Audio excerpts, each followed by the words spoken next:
Hello, hello, hello. Hold on. All right, let's get to the comments here. How's everybody doing tonight? Let's see if it's working. Let's just double check this. Because I am totally oblivious to StreamYard still.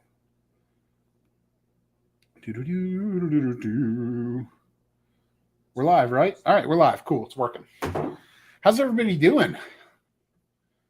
Let's see, who do we got in the chat? Matthew Connor. How's it going, Matt? Good to see you. All right, who else is hanging out? Let's give everyone a few minutes just to cruise in here. All right, who else is around? Empty Nest RVers. Hey, how's it going, guys? Sean Sexton, good to see you. Charles Perry, hey, new tractor. We're going to talk a little bit about that tonight.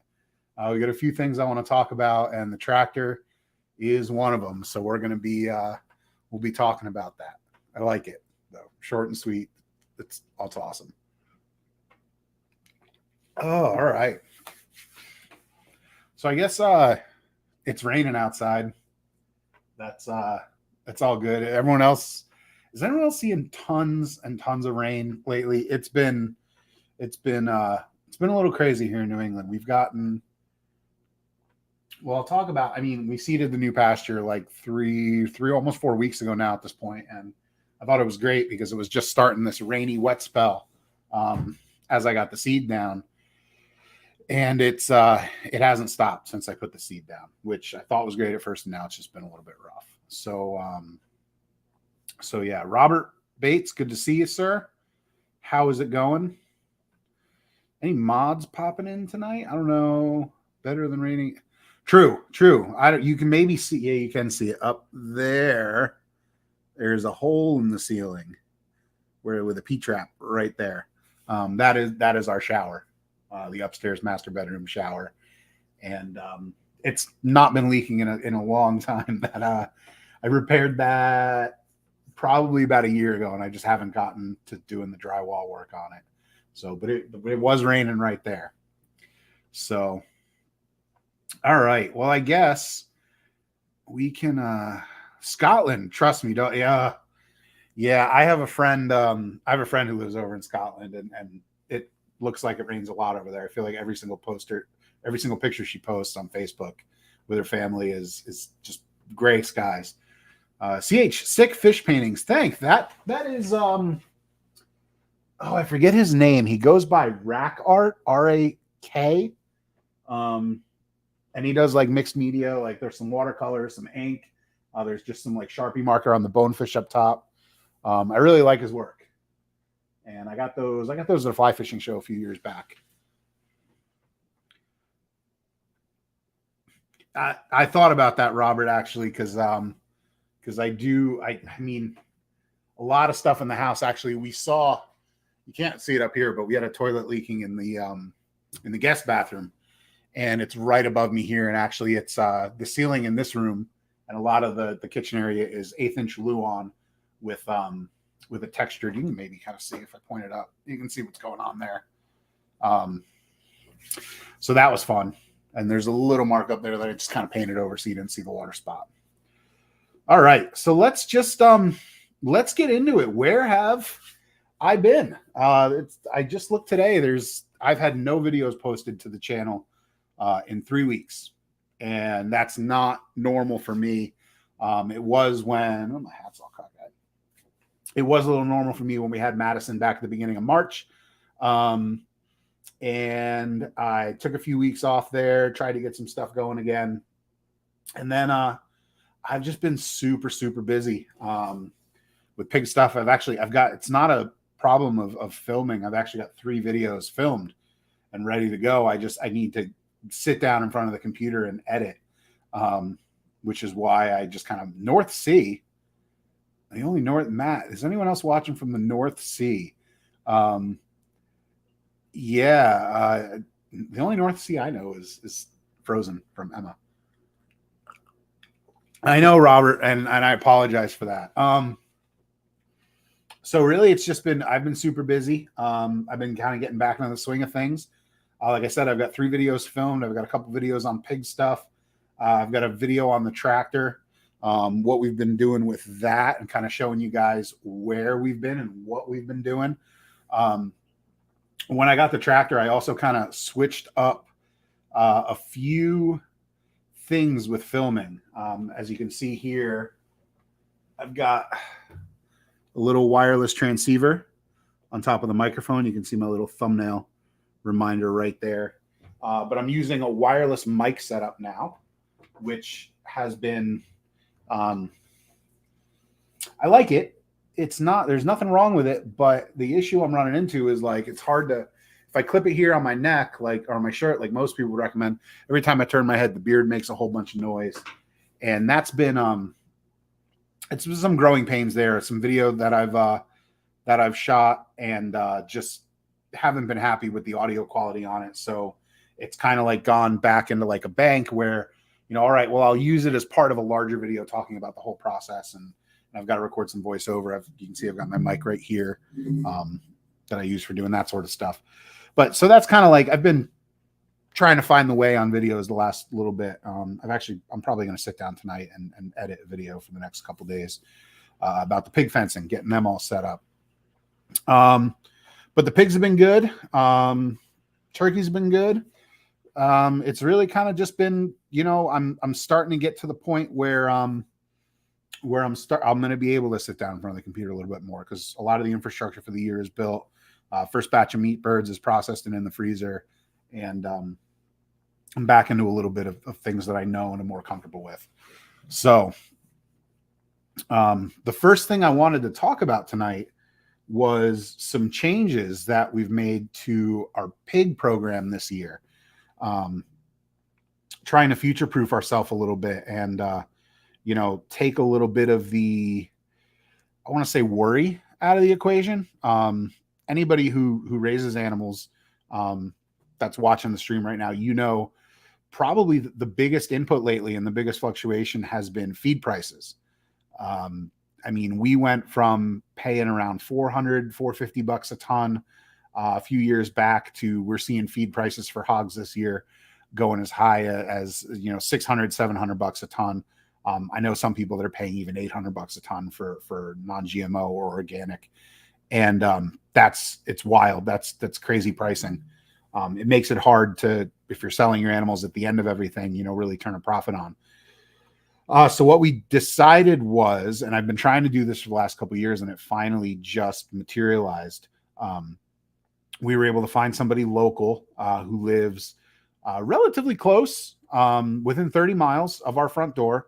And it's a farm, and they raise and grow all of their corn, soybeans, and wheat on site. And they also have a grain mill on site, and he mills his own hog feed right on site on the farm where it's grown, and he's the one that's selling it. So we have been able to switch over exclusively to that for our hogs. It was a little bit of an interesting process. I don't want to say, what's the word I'm looking for here? It was very hush-hush.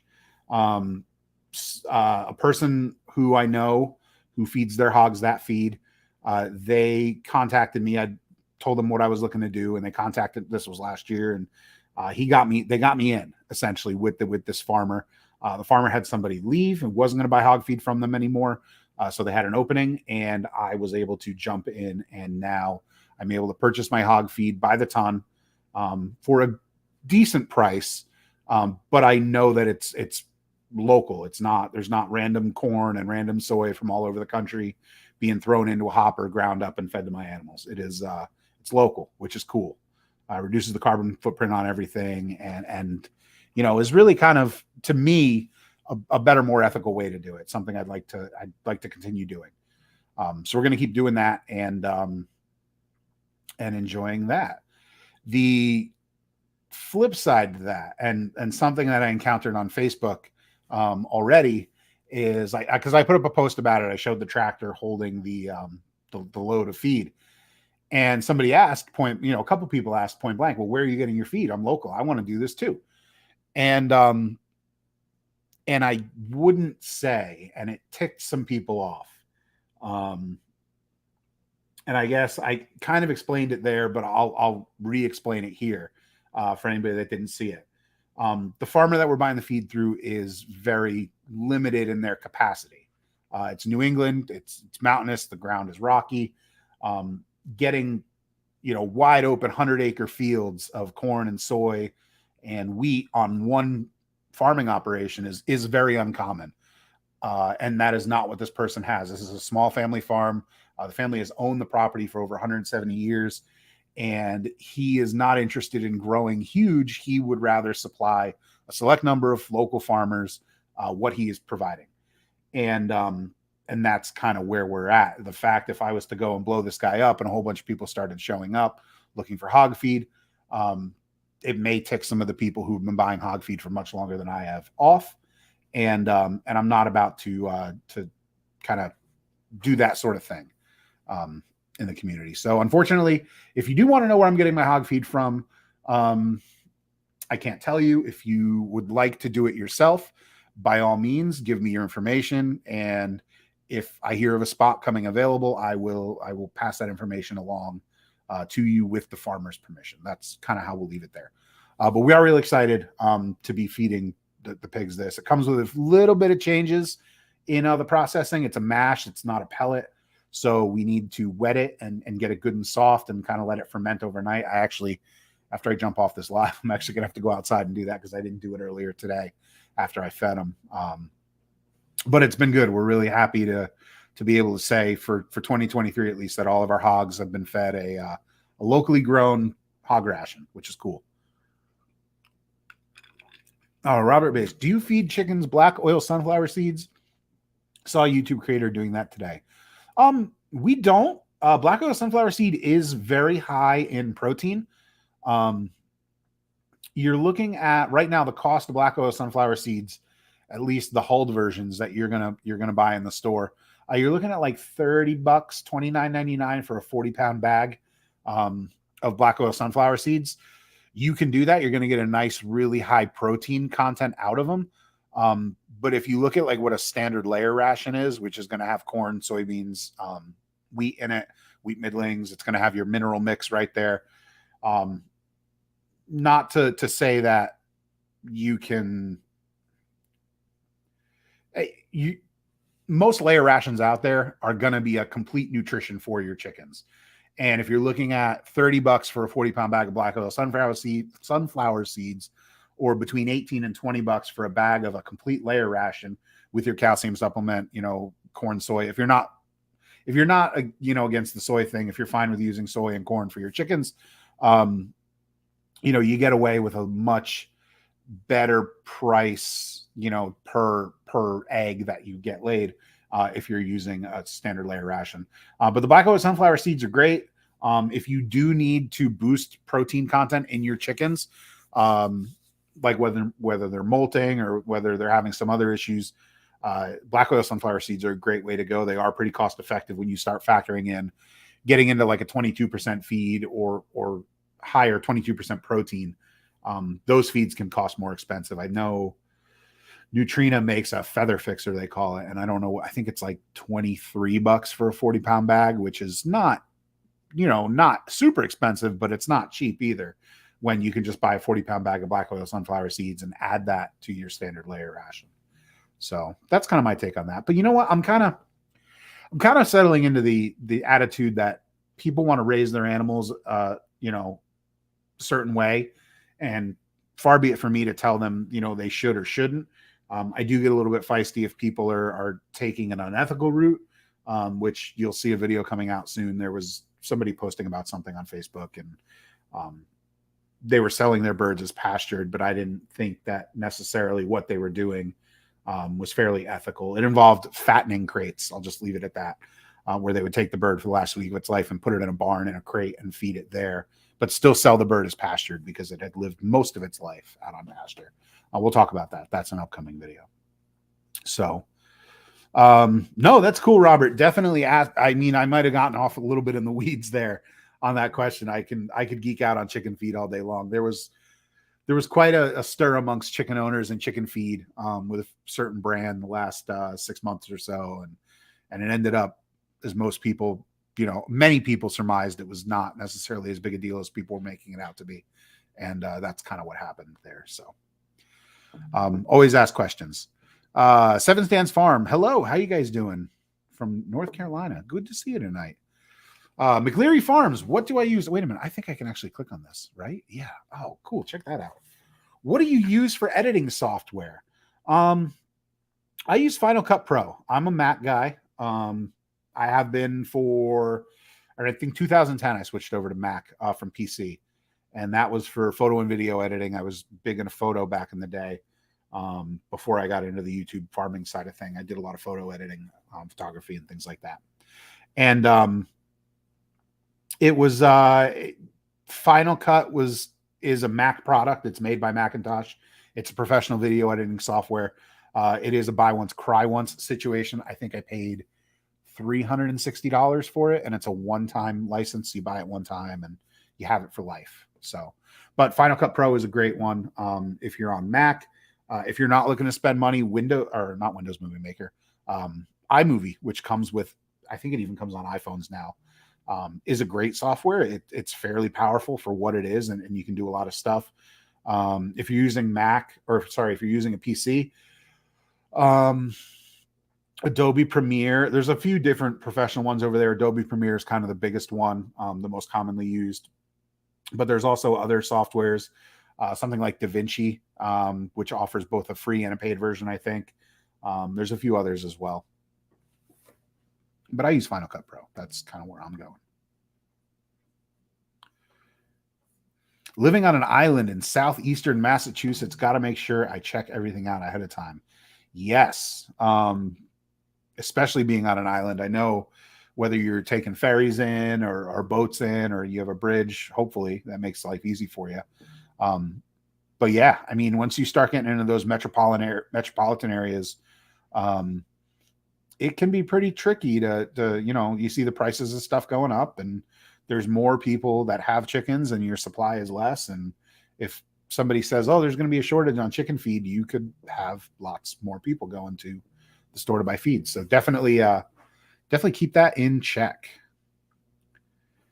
I'm having a hard time trying to get my dogs. Sean Sexton, thanks for this question. I'm having a hard time trying to get my dogs to be part of my homestead. They came first, and I like to take chickens when given the chance, and the other livestock. Sean, I am in a similar position as you. We have a dog, Callie, who you may have seen on video. She's our older dog. She's black and white. She may even come over. She just heard me mention her name. And she's a pit bull, spaniel, terrier kind of mix. She's a little stocky dog. And she is a chicken killer, unfortunately. Finn, our older dog, he is afraid of chickens for the most part. He will leave them alone. But Callie will take chickens and attack them if she can get a hold of them.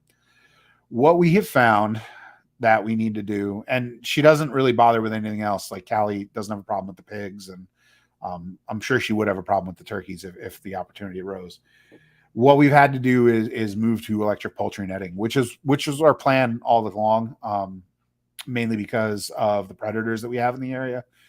So the poultry netting kind of serves double duty. It keeps predators out of the chicken run, and it keeps our dogs out of the chicken run, or at least the dog that would like to get chickens. Callie has actually killed a chicken before in the past. We had a buff Orpington actually named Orpy, who was probably one of the sweetest chickens we've ever had. She was a chicken that we rescued from somebody that just had like 8 chickens they were giving away. And we showed up and they were like in a tiny little dog crate in the pouring rain in their backyard. And I was like, yeah, you guys come with me. And they were fine to give them up. They didn't want them anyway. But Orpy jumped up onto the top of the coop one day, and then she jumped over the electric poultry netting, and she was just in the backyard milling about, and we let Callie outside without looking. And Jackie actually caught Callie going after her. She chucked a piece of firewood at Callie, and the piece of firewood hit Callie, and Callie dropped the chicken. And it ended up she didn't die right away. She had a puncture wound under her wing, and we kind of cleaned it as best we could. But she did end up getting an infection from that. She was never really the same after, and about a month or 2 later, I think she passed away, unfortunately, because she was a great chicken. She was super sweet. So really, I mean, It's tough with dogs. The electric fencing is a great option. If it's not an option for you, the biggest thing I can say is really just be mindful of the dogs. If you're out walking them, try and keep them on a leash. If that's not something that works for you, look at some fencing solutions, or I'm sorry, I'm not being more of a help on this, really. I mean, poultry netting was kind of our go-to. We just sucked it up and said, all right, we're planning on doing it anyway. That's what we're going to do. So that's where we went with that. I don't know if that works for you. Sorry. No bridge, 2.5 hours by boat with a vehicle. Oof. I think I know where you might be. I'm not going to say it out loud, obviously, but nice spot. Probably great striper fishing, huh? They throw a rod right off the back of the boat. That'd be sweet. Oh, okay. So we got some questions out of the way. Let's talk what else. I mentioned turkeys. So we have the turkeys. We've got 20 turkeys this year. We did 20 Murray's broad-breasted white. They were a new breed for us last year, and we are doing them this year, and we are super happy with them. For the first time, and I'll knock on wood here, for the first time in turkey raising history at the Mindful Homestead, nothing has passed away. We had 20 turkey poults show up in the mail, and we still have, that was back in April, we still have 20 turkey poults, or they're not poults anymore. They're getting grown real quick out in the field out there, which is killer. We are really excited to have them growing so well and doing so great on pasture. So I wanted to let everybody know, if you are interested in turkeys, if you're in the New England area and you want a turkey for Thanksgiving and you are interested in getting one from us, we have put those up for deposit on our website. I left a link in the description. Let me double check and just make sure it is there. It should just say reserve your Thanksgiving turkey here. It is there. And you can go there. You put a $50 deposit down on your turkey. They are $5 a pound at the end, minus your $50 deposit. And they are processed the week of Thanksgiving. So they are fresh, never frozen, delicious pastured turkeys. Now, I will mention, before you all run over there and do it, and I have it on the website, mindfulhomestead.com if you've never been. But I will mention, we raise big turkeys. That's kind of the niche that we have found in our area. Lots of people raise turkeys for Thanksgiving, and we've found the best way to differentiate ourselves from a lot of other farmers is to grow large turkeys. We start at 25 pounds-ish for our hens with the females, and we go up to about 50 pounds. Yeah, loud. Yes, Don, the turkeys are loud. If I walk outside right now and just kind of clap my hands or yell, they're going to start gobbling. But they are big as well. We raise large turkeys. You're looking between 25 and 50 pounds is what we raise. So if you're feeding a large group of people, I believe they say about 1.5 pounds of processed weight turkey per person. So you're talking a 50-pound turkey at 30-ish pounds, 30, 35 pounds, somewhere around there. Like the quick math in my head. You could feed up to 30 people technically with one of our biggest birds for Thanksgiving. So think about that. $5 a pound, $50 or 50-pound turkey, $250. It is an expensive bird, but we're raising them right. We're raising them healthily, ethically, all that good stuff. And I have eaten them before, and they are delicious. So stripers, tuna, blues. Oh, you're killing me, Robert. I was just out. I went out with a buddy a couple weeks ago down to, dare I say, the mouth of the Merrimack, Plum Island area. We went out on he's got a little boat. So we fished inside the mouth. But I brought home a striper, and it was delicious. It was just over 28. It was just barely a keeper, but it was enough to be a keeper. Anything else going on? Anybody got any questions? I've got some more topics I can talk about, but I figured I would let you guys kind of dictate the night and see where we go. No, we could talk about Homesteaders of New England. September 9th and 10th, Greenfield, New Hampshire.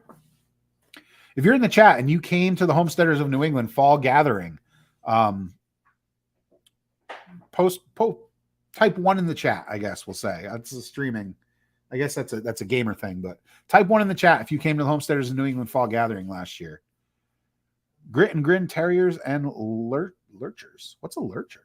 I'd like to move to Mass in the next year. Excited to be self-sustainable for my family when I get there. Hey, welcome to New England. Where are you guys from now? I guess would be my first question. And what are you looking to do?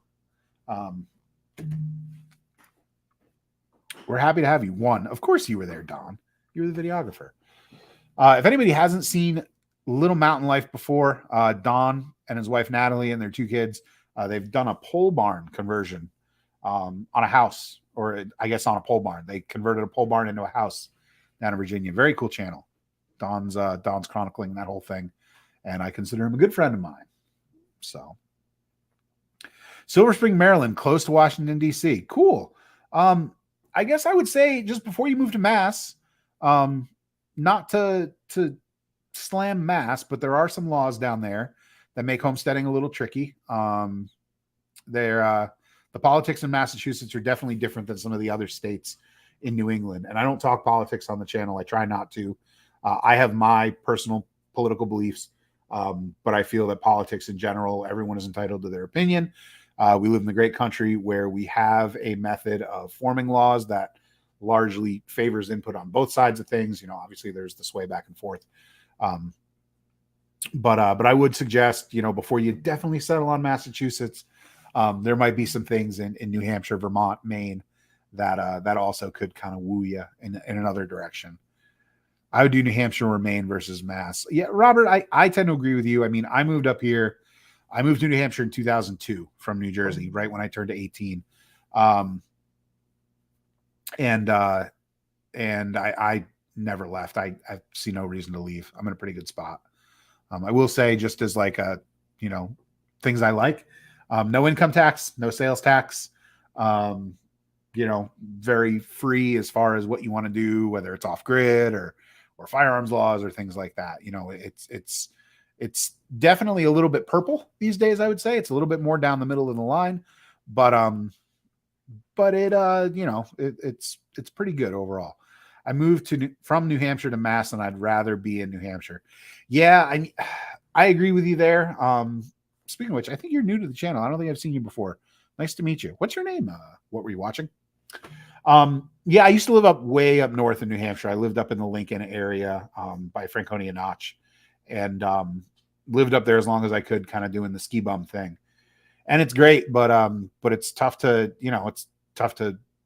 pay your student loans back when you're working in a ski shop and just kind of doing jobs here and there, living ski bum lifestyle. It's great, but it's not lucrative. And if you want to start a family, you got to kind of get away from that. At some point, you have to move south, and at least if you live in New Hampshire, some people get lucky and live up north and eke out a decent living. I couldn't pull it off. I had to move down to the southern part of the state. Let's see.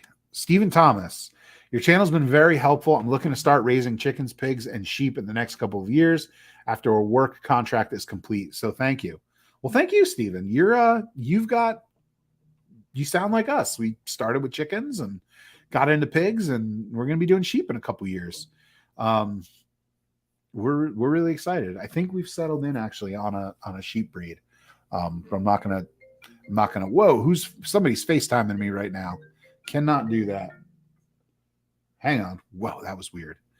Got a FaceTime call. I don't even know who that was from. Anyway, yeah, that's kind of the same trajectory we took. We bought our place in 2016. We had chickens by 2017. Pigs 2018. 2018? Did we do pigs in 2017? Pigs 2017, 2018. 2019. No, thank you. That person keeps trying to FaceTime me. And now we've got some pasture cleared out. We're getting some grass growing out there, and we're going to be adding sheep at some point. So good luck, and keep me posted. All right. Do you think pigs could be put in a pine tree forest in the same way others forest pasture? Yes. Yeah. So the thing with pigs is when you're pasturing them, you're not getting a ton of, and this is a hot topic in the community. I will say that, preface that before I go down that road. But but pigs are not getting a ton of their feed from wherever you put them, whether it's a grassy pasture, whether it's a hardwood pasture, whether it's a pine forested pasture. All of them kind of have different benefits and pros and cons to each one. A grass pasture, pigs are not ruminants, so they're going to eat the grass, but they're not going to get a lot of nutritional value from it. Where you may see pigs getting some nutritional value is if you have a very pasture, it's very high in things like legumes, high nitrogen content stuff, clover, alfalfa. If you've got peas out there like spring peas, or if you plant a lot of root vegetables out there, you'll see people put down things like daikon radish or other things that tend to grow really well and actually provide sugar beets, turnips, things like that. Those are great forage for pigs if they're going to be out in a pasture area, like a grass pasture. But they're not going to get a ton of their nutrients from that. If you're going into a hardwood pasture, the possibility exists for them to get more nutrients if you have mast crops there. Things like oak trees with acorns, beech nuts or beech trees dropping beech nuts, apple trees. Apples technically considered a hardwood, so if you have apple trees, they're going to drop apples, crab apples too. What else grows in hardwood that's a decent mass source? Walnuts, chestnuts, things like that. Pigs love chestnuts. If you get Chinese chestnuts or American chestnuts are kind of hard to grow right now because of various illnesses, but Chinese chestnuts grow very well and tend to be relatively disease resistant. The biggest thing if you're going into a hardwood stand like that is you want to keep the pigs off the biggest mast trees themselves, because they will eat bark. They'll girdle a tree if they get too hungry or if they're just bored and looking to do something for fun. And if they girdle a tree, they could kill the tree eventually. And if you've got a big old chestnut tree or a big old walnut tree and your pigs kill it, that's majorly unfortunate because that's a huge source of mast from them. I think I remember reading somewhere that one fully grown Chinese chestnut tree can put something like 500 or 600 pounds of chestnuts on the ground, which can actually help decrease your total feed bill for the pigs. But you asked about pine trees, and that's kind of where we were going there. The biggest thing with pine trees is you're not going to get, there's not going to be a ton of mast available in a pine forest, and you're typically not going to see a ton of ground cover in a pine forest because the soil is relatively acidic.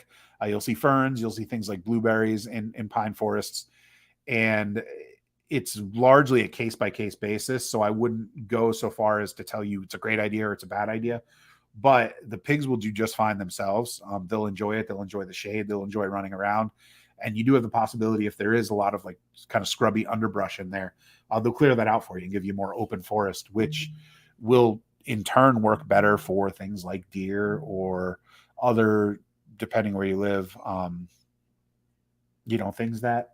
things that you can hunt and eat, which are also delicious. So yeah, you can definitely do it. They will enjoy living in the woods. But there's pros and cons there.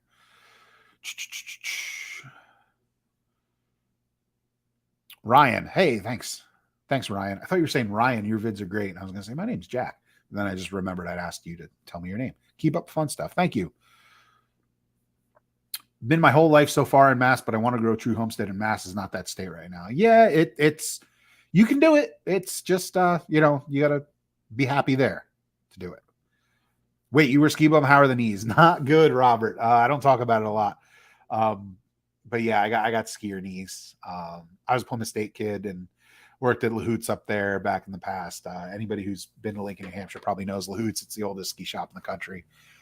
I had multiple seasons where I was putting in 100-day seasons. And 2010, my last hurrah before I gave up the ski bum thing, I actually went to Argentina for 2 months in the summer and skied down there too. That was I think I had 200 plus days that year. I'd skied 200 days in 1 year, which was awesome.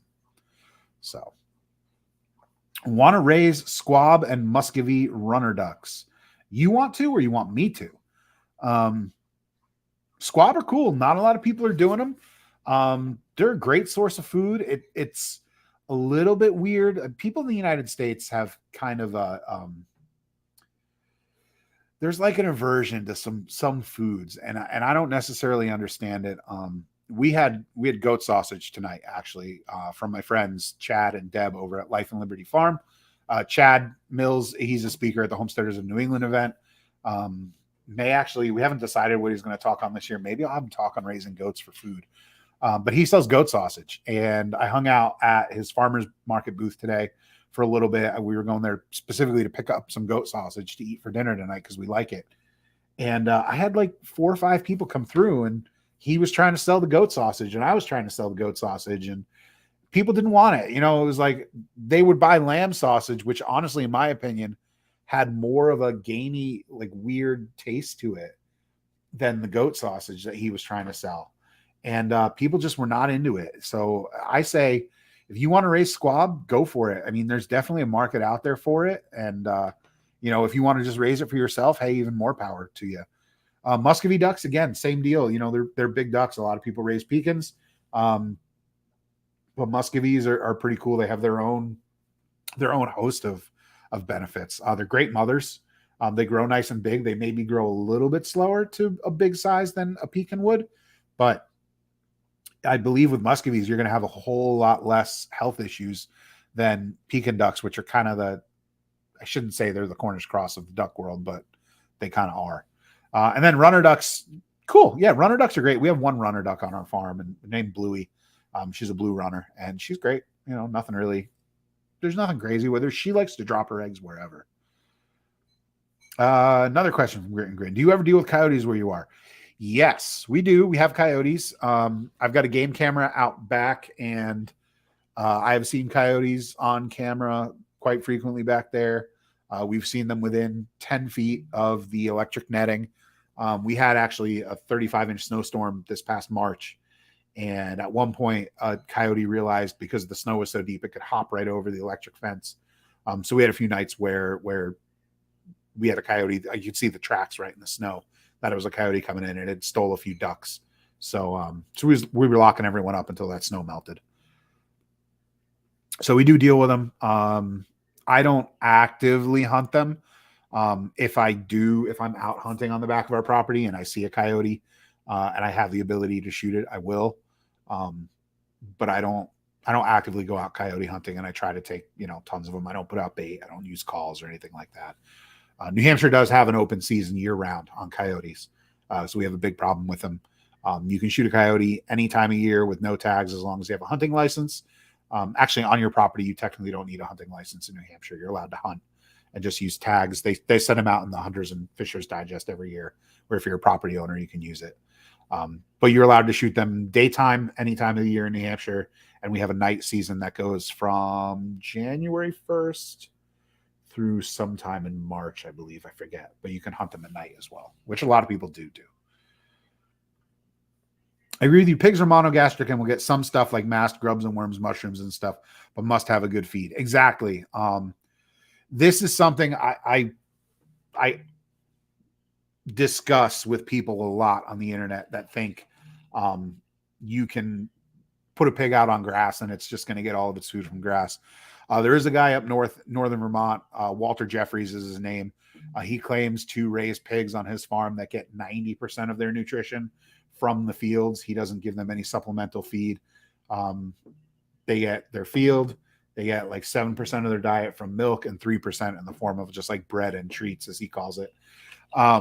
But he's also been on that property for 20 years, and he has managed his pastures to the point where, I know that there's probably soybeans growing out there, and I know that there's other stuff growing that pigs can digest. It's not a grass pasture. It's a very specific pasture for pigs. And that is something, whether you're raising them on fresh soybeans that are growing right there that they're eating off the plant, or if they're eating soybeans that have been dried, roasted, and put into a meal, good food is what the point is. So, you want to definitely have them getting that. Best thing about wild game, it's not bulletproof and it's made of food. Exactly. I love deer hunting. Love turkey hunting. Turkey hunting for me is my favorite activity. But I recognize that deer hunting you're going to put a lot of food in your freezer if you're a good deer hunter. And that's something I continue to work to improve on. How's the new TYM? Oh, the new TYM is great. I've got a video coming out where I just kind of talk about what we've been doing with TYM lately. But here, actually, I'll pull up. I'm not going to be the guy that tries to share my screen and can't figure out how to do it. But I will pull up right here just a picture from when we picked up the ton of feed recently. Oh, there it is right there. Okay.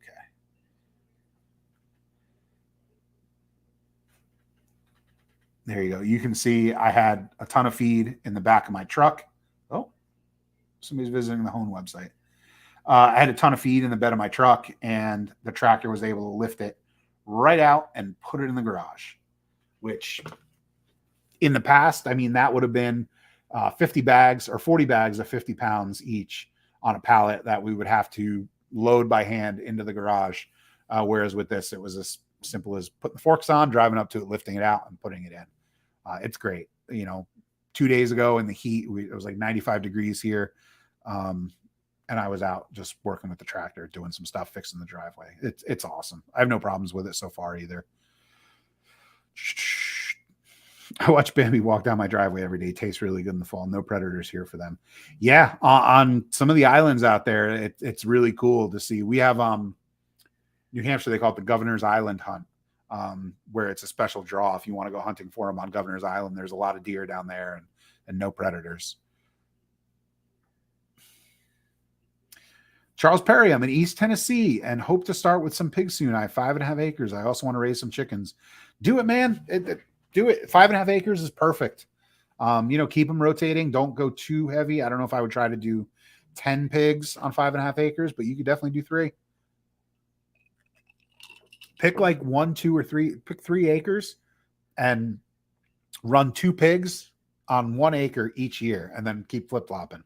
So run them on 1 acre 1 year, put them on the next acre the second year, put the next year's pigs on the 3rd acre, and then the 4th year go all the way back to the 1st, and you'll be fine.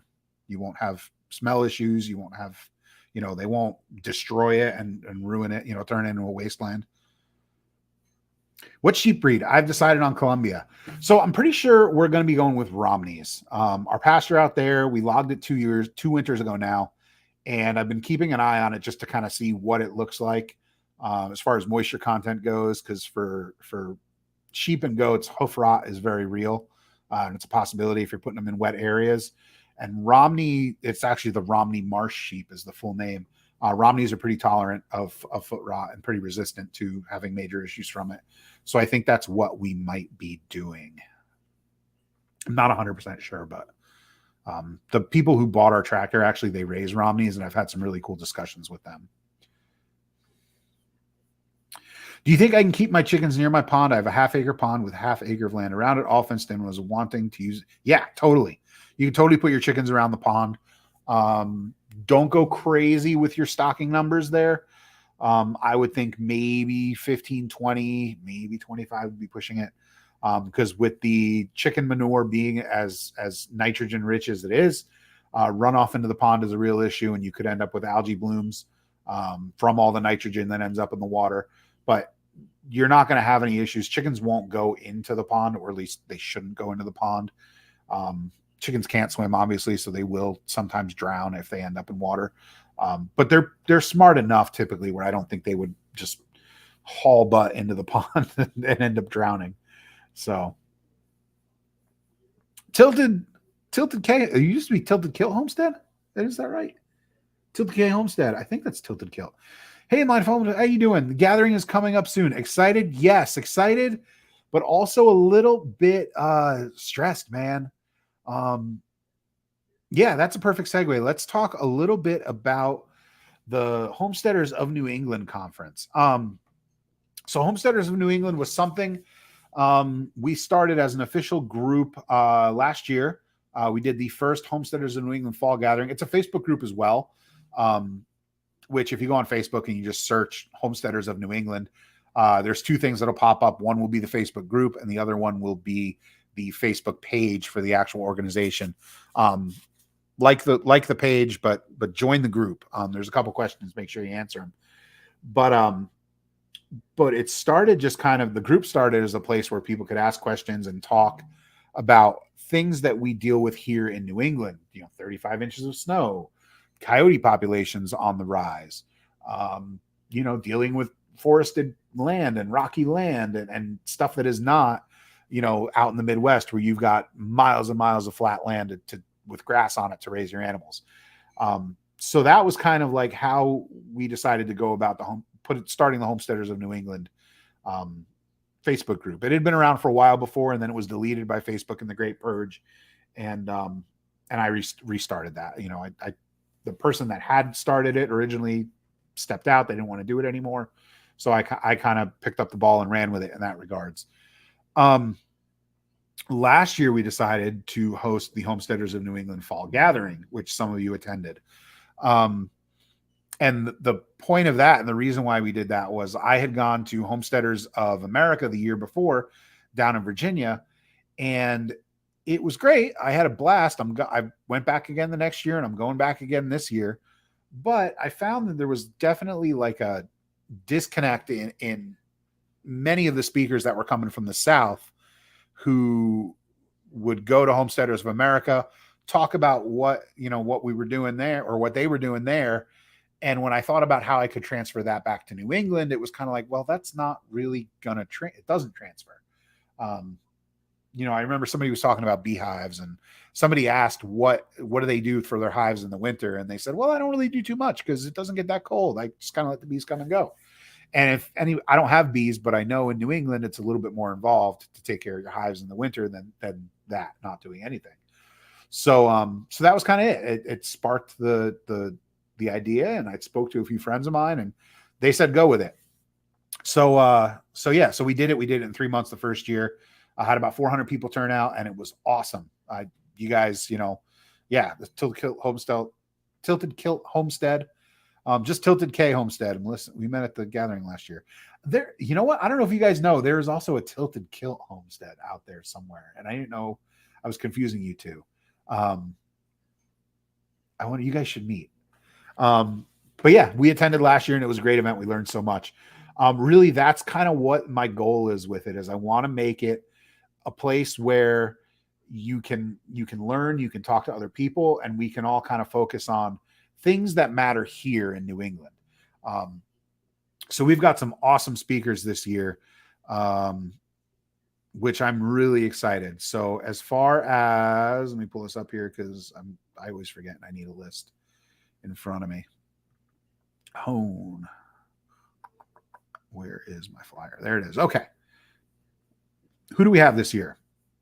So kind of our headlining speakers. We've got Tom Watkins from McMurray Hatchery. Tom is the president at McMurray Hatchery. I'm sure you guys have seen him before. He's the redheaded bearded dude. He came out last year as well. He's actually going to be speaking this year. McMurray is our biggest supporter and biggest sponsor. So I felt obliged to ask him if he would like to speak and talk about a topic. So he's going to be talking this year. Morgan Gold from Goldshaw Farm is coming out. I think, can I share my screen here? Hold on. Let me see if I can do this. Present.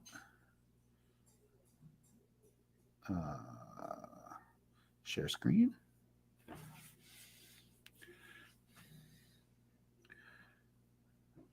No, I don't want to share a tab. Oh, here we go. I can do this. Okay. Hey, we're figuring this out together. Boom. Okay, share.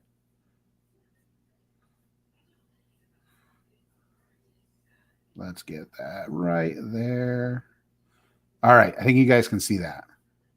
Cool. All right. So we got Tom Watkins, Morgan Gold, Troy McClung from Red Toolhouse and the Pastured Pig podcast. Troy is great. I was on his podcast a while ago.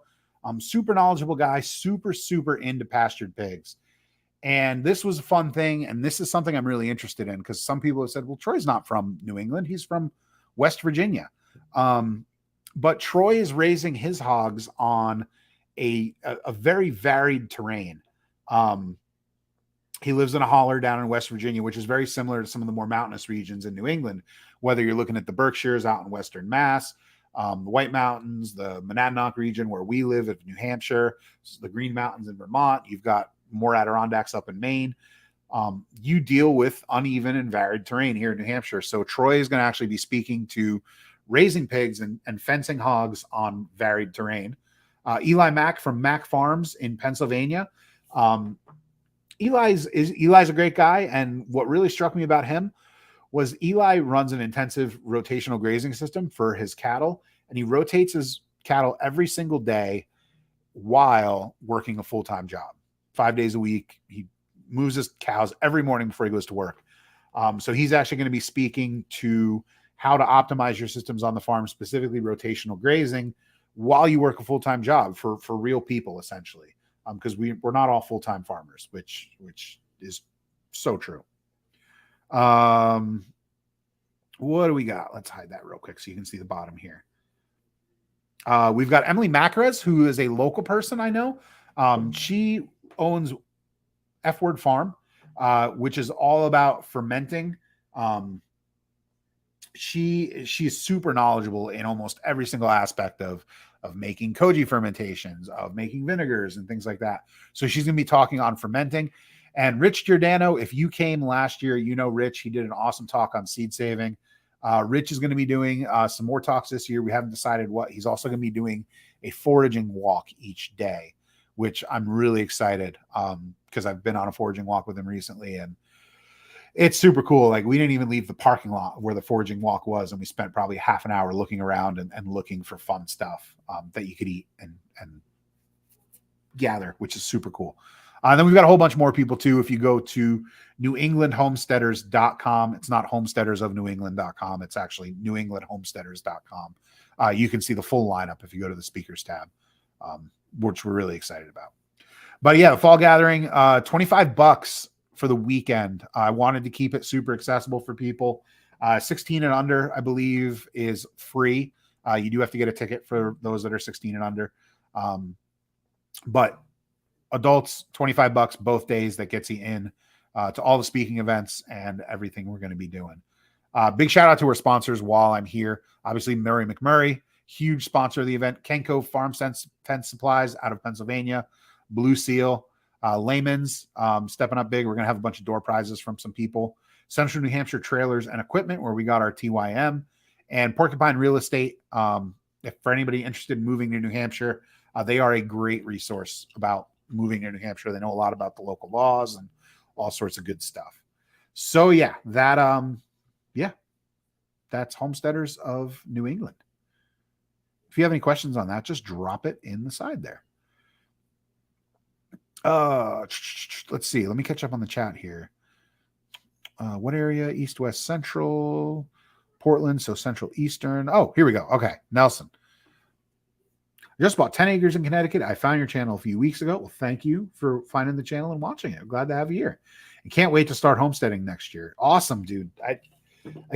One of my biggest things I talk about on the channel is start wherever you are. Jess from Roots and Refuge says it all the time. You know, even if you're not ready to homestead, turn your waiting room into a classroom. I'm big on just going for it. Like, if you're living in an apartment in New York, grow your herbs on a little balcony, or in a window. You can raise some quail in an aquarium. I mean, I've seen people doing it. It might not be the best way to do it, but you can raise your own food, grow veggies under lights. So you can do all sorts of fun stuff. Psyched to have you, Nelson. Thanks for dropping in tonight on the live. Oh, RV Legal Eagle and Pause. What do you think about the Thornton, New Hampshire area? Selling my place here on Long Island, New York at the end of the month and my golden retriever, and I can't wait to get there. Thanks for all the lessons. God bless. You are right in my neck of the woods where I was doing the ski bum thing. I know Thornton well. I have friends that live in the Thornton, Campton area. I know the chief of police in Thornton. I know a lot about it. Shoot me an email if you have any specific questions. I'd love to chat with you and let you know about the area. I lived up there for almost 10 years, so I know it well. And I still go up there a bunch to see friends. Yo, from Jersey. Me too. Northwestern. What part? I was near Phillipsburg area, if you're ever down that way. Last exit on 78. People always say, what exit? And I say, exit 3, I-78. I need to find something like that down here in Georgia. If you're talking about the Homesteaders of New England Fall Gathering. Virginia's a little far from Georgia. I will concede that. I do drive 9 hours to the Homesteaders of America conference in Virginia. There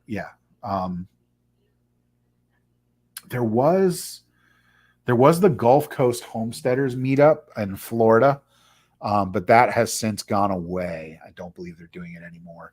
And then there was another one going on down there. I don't remember it off the top of my head. Maybe somebody in the chat will let you know if they're familiar with it. Have you seeded the cleared land? I've been trying different seeds with ours with very mixed results here in Southwest New Hampshire.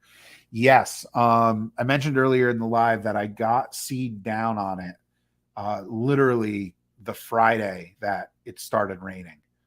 I guess the best way to describe that is literally we had a massive thunderstorm on a Friday afternoon. I went out after the thunderstorm because the ground was a little soft, and I got it all seeded on the right-hand side of the pasture. And it's coming up. It's not going crazy. My problem was I didn't do any modification to the earth. So I didn't lime. I didn't do any amendments to the soil. I haven't put down any fertilizers. I probably could. Really, it was just where we ran the pigs last year. But a good portion of it, the pigs didn't use as a bathroom. So they're kind of, it's not coming up as good in some of the areas. And it's also, there's some areas that are a little bit clay heavy, which the grass seed is not happy about. But it is coming up. I'm going to let it go, see what we can do about it. I mean, luckily for us, sheep are relatively tolerant of not the greatest pasture. They're not going to be as good as goats, but they'll be pretty tolerant of my terrible seeding job out there. Thank you for the reminder on Murray McMurray. Our local sustainable farmers market just got into supplying chicks and chicken tractors, but is having trouble sourcing chicks. Definitely reach out to Murray McMurray. I mean, they tend to run pretty lean too sometimes, as everybody does these days, but they might be able to hook it up and figure something out. That's cool. I lived in Woodstock and Twin Mountain for over 11 years. Dude, I used to do a ton of fly fishing up in the Twin Mountain area. Used to hike the Sugar Loaves up there all the time. They were a fun one. I'd spent a lot of time hanging out in North Woodstock, the Woodstock Station, back in the day when it was still Truant's Tavern. And ski bum days. I could talk all day about that. Nelson's got a question. Do you or have you ever sold your animals at a livestock auction? Wondering if that's a good way to start to at least reduce overall cost. 10 years ago, I would say that was probably a good idea. Now, from what I've heard about livestock auctions, it's largely hit or miss, especially up in the Northeast here. Goats, I've heard goats actually doing really well at auction lately, but I've also heard horror stories of pigs, going for $300 at a fully grown live. Oh, you work at the Cog Railway? Still? We'll come back to that in a second. We'll get back to you in a second, Matt. Have you ever sold your animals? Yeah. I wouldn't say it's a good way to start. And the reason why is because there's no guarantee on it that you're going to get your money back. And for instance, I'm going to throw my friend Brian Wells from the Homestead Journey podcast. If you're not familiar with the Homestead Journey podcast, look it up wherever you get podcasts from. He does a pretty good podcast. I think he's over like 150 episodes at this point. But he's got a great podcast with a lot of varied topics. He covers everything from like how to garden to like recently their son graduated high school and is going to be going to college. So he has talked on the podcast lately about kind of doing the empty nest thing and how that's going to look when you don't have a high school aged kid to help you run the homestead anymore. But anyway, he recently, with his son leaving to go to college and him and his wife wanting to travel more, they're getting out of pigs. They raise American guinea hogs in New York. And he brought 2 feeders and his boar to auction. And he was going to be surprised if he got more than $300 for those pigs. And these are purebred registered American guinea hogs. And that's, to me, sad.